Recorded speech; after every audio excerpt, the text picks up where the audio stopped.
सरस्वत्यै देव्या वागीश्वर्यप्रदायिनी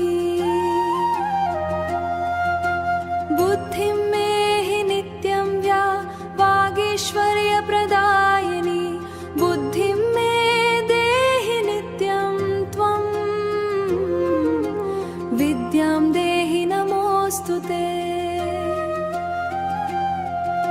श्वेतवस्त्रधरा देवी वीणा पुस्तकधारिणी हंसवाहन संयुक्ता प्रसीद मम सर्वदा।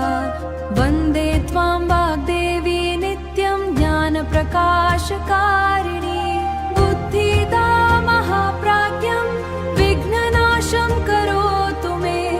एकदन्तं महाकायं लम्बोदरं गजाननं ज्ञानदीपप्रदातारं नमामि विघ्ननायकं। मम चित्तं स्थिरं प्राज्ञं विचारशक्तिवर्धय। स्मरणं दृढतां देहि अध्ययनं सबलं कुरु। आलस्यं दूरमुत्सृज्य बुद्धिदातं प्रयच्छ मे। धैर्यं भयं सिद्धिमावहः पुस्तकाध्ययनं नित्यं सफलं मे भवेत् प्रभो।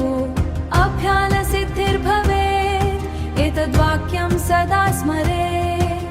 त्वत्कृपयामदेहि वा इन्द्रिताञ्च संशमे एद्युतेन सिद्धिर्भेत् एतद्वाक्यं सदा स्मरे। त्वत्कृपयामदेहि वा बुद्धिर्भविष्यति प्रातःकाले समुत्थाय त्वन्वन्ता न संशये। प्रातःकाले समुत्थाय त्वन्नाम स्मरणं करे अध्ययनं ततः कुर्यात् सफलता न संशया। सत्सङ्गतिं प्रदेहि त्वं दुःसङ्गं दुरयाशु मे। सद्बुद्धिं च सदा देहि मार्गं दर्शय सुन्दरी। मम लेखनं च देहि त्वं स्पष्टवाणी प्रदेहि त्वं ज्ञानप्रवाहं च देहि मे। मां कुरु त्वं दयानिधे प्रश्नोत्तरेषु दक्षत्वं स्मरणशक्तिं च देहि मे। निद्रां समयुक्तां देहि अतिनिद्रां निवारय।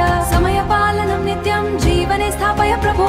अहङ्कारं विनाशाय त्वत्प्रसादान्न संशय। अज्ञानं नाशत्वं ज्ञानदीपं प्रज्वालय। संशयं छिन्दिं नित्यं निश्चयं दृढतां कुरु। ॐ ऐ सरस्वत्यै नमः। ॐ ऐ सरस्वत्यै विद्यालाभं स लभते कीर्तिं प्राप्नोति सर्वदा।